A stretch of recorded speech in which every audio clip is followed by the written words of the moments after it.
இயேசு கிறிஸ்துவின் நாமத்தில் அன்பின் வாழ்த்துக்கள். இந்த நாளில் ஆண்டவர் உங்களுக்கு தருகிற வார்த்தை 1 யோவான் அதிகாரம் 4:4. உலகத்தில் இருக்கிறவனிலும் உங்களில் இருக்கிறவர் பெரியவர்.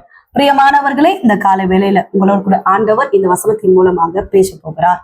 நம்முடைய ஆண்டவர் பெரியவராய் இருக்கிறார். அவர் சர்வ வல்லமையுள்ள தேவன். நாம் ஆராதிக்கிற நம்முடைய ஆண்டவர் எல்லாவற்றையும் ஆளுகை செய்கிறவர்.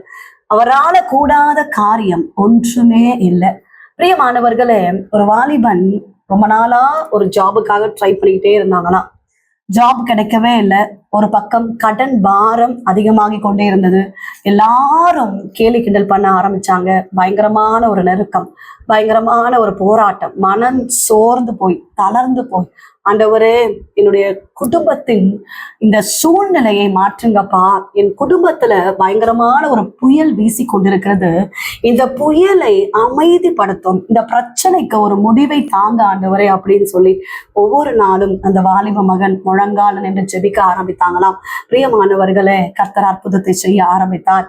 கர்த்தர் அதிசயத்தை செய்ய ஆரம்பித்தார். அந்த வாலிப மகனுக்கு ஒரு கம்பெனியிலிருந்து இன்டர்வியூக்கு அழைப்பு வந்தது.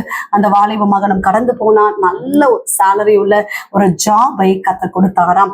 ஏசப்பாவுடைய வார்த்தை கேட்டுக்கொண்டிருக்கிறீங்க பிரியமானவர்களே, இந்த வாலிபன் தன்னுடைய வீட்டுல பிரச்சனை, ஒரு ஜாப் இல்ல, பொருளாதாரத்தில் நெருக்கடி, கடன் பாரம், இப்படிப்பட்ட அந்த சூழ்நிலையிலும் பிரச்சனையை காட்டிலும், இந்த உலகத்தில் இருக்கிறவனை காட்டிலும் என்னுடைய ஆண்டவர் பெரியவராய் இருக்கிறாரே என்று சொல்லி பிரச்சனையை முன்னிறுத்தாமல் ஆண்டவராகிய இயேசு கிறிஸ்துவை பெரியவராக நினைத்து, ஆண்டவரே அற்புதத்தை செய்யுங்கப்பா என்று சொல்லி ஜெபித்து கொண்டே இருந்ததுனாலதான் அவனுடைய வாழ்க்கையில் இருந்த அந்த புயல் அமைதியாக ஆரம்பித்தது.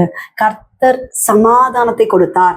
எந்த காரியத்துக்காக ஜெபித்து கொண்டிருந்தார்களோ அந்த காரியத்துல கர்த்தர் அற்புதத்தை செய்தார். பிரியமானவர்களே, உங்க வாழ்க்கையிலும் ஏதோ ஒரு பயங்கரமான ஒரு பிரச்சனை, பயங்கரமான ஒரு போராட்டம், புயல் வீசி கொண்டிருக்கிறது. இந்த பிரச்சனை கண்டு சோர்ந்து போயிருக்கிறீங்க. ஆனால் உலகத்தில் இருக்கிறவனை காட்டிலும் நம்ம கூட இருக்கிற ஆண்டவர் அவர் பெரியவராயிருக்கிறார். பிரச்சனையை விட நீங்கள் விசுவாசிக்கும் போது, நீங்க கர்த்தரை அதிகமாய் தேடும் போது, கர்த்தர் உங்க வாழ்க்கையில நிச்சயமாய் ஒரு பெரிய காரியத்தை செய்வார். பிரச்சனையை கண்டு சோர்ந்து போகாதிருங்க. பிரச்சனையை முன்னிறுத்தாமல் இயேசுவை முன்னிறுத்தி நீங்க அவரையே நோக்கி பார்க்கும்போது நிச்சயமா உங்க வாழ்க்கையில அற்புதம் நடக்கும், அதிசயம் நடக்கும். ஜெபிப்போம். நீங்க நேசிக்கிறீங்க நல்ல தகப்பனை, இந்த கால வேலைக்காக நன்றி செலுத்துகிறோம். கர்த்தர் தந்த நல்ல வார்த்தைக்காக நன்றி அப்பா. உலகத்தில் இருக்கிறவனை காட்டிலும் எங்களோடு கூட இருக்கிற தெய்வம் நீர் பெரியவராயிருக்கிறீரப்பா. அருமையான தெய்வ பிள்ளைகளுக்காக ஸ்தோத்திரம். குடும்பங்களை ஆசிர்வதிங்க, செய்கிற வேலைகளை ஆசிர்வதிங்க, வியாபாரங்களை ஆசிர்வதிங்க, தொழில்களை ஆசிர்வதிங்கப்பா. கர்ப்பத்தின் கனிக்காக காத்திருக்கிற பிள்ளைகளை ஆசிர்வதிங்கப்பா. கர்ப்பிணிகளை ஆசிர்வதிங்கப்பா. திருமணத்துக்காக வெயிட் பண்ணிட்டு இருக்க வாலிப பிள்ளைகளுக்காக ஜெபிக்கிறோம். ஆண்டவரே, ஆச்சரியமான திருமணங்கள் நடக்க கர்த்தர் உதவி செய்கிறபடியினால ஸ்தோத்திரம். நாள் முழுவதும் உங்க கரம் தாங்கி நடத்துவதாக கர்த்தாவை உடைய கரத்துல ஒப்பு கொடுக்கிறோம். பலவீனத்தோடு இருக்கிற பிள்ளைகளுக்காக ஜெபிக்கிறோம்ப்பா. எல்லா பலவீன கட்டுகள் இயேசுவின் நாமத்தினால உடைக்கப்படுவதாக.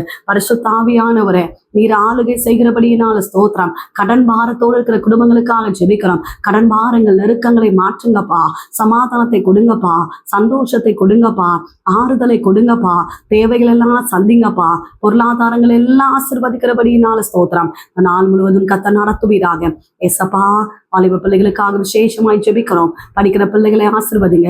ஜாபுக்காக ட்ரை பண்ணிட்டு இருக்க பிள்ளைகளுக்காக விசேஷமாய் ஜெபிக்கிறோம். நல்ல வேலை வாய்ப்புகளை கொடுங்கப்பா. ஆசீர்வதிக்கிறபடியினால ஸ்தோத்திரம். குடும்பங்களை சமாதானத்தை கொடுங்க. அநேக குடும்பங்கள்ல கணவன் மனைவி பிரிந்திருக்கிறாங்கப்பா. பிள்ளைகள் ஒரு பக்கம், மனைவி ஒரு பக்கம், கணவன் ஒரு பக்கம் என சொல்லியாப்பா குடும்பங்கள் உடைக்கப்பட்டு கொண்டிருக்கிறதாப்பா. குடும்பங்களை கர்த்தர் சமாதானத்தை கட்டளையிடுவீராக. உங்களை கர்த்தரை தாழ்த்தி ஒப்பு கொடுக்கிறோம். இயேசு கிறிஸ்துவின் நாமத்தில் ஜெபிக்கிறோம் எங்கள் ஜீவன் உள்ள நல்ல தகப்பனே, ஆமென். பிரியமானவர்களே, கர்த்தர் உங்களோடு பேசியிருக்கிறார். நிச்சயமாய் உங்க வாழ்க்கையில பெரிய ஆண்டவர் பெரிய காரியத்தை செய்வார். உங்களுக்காக, உங்களுடைய ஜெப விண்ணப்பங்களுக்காக நாங்கள் ஜெபிக்கிறோம். நீங்களும் எங்களுக்காக, இந்த ஊழியங்களுக்காக ஜெபித்துக் கொள்ளுங்கள். God bless you.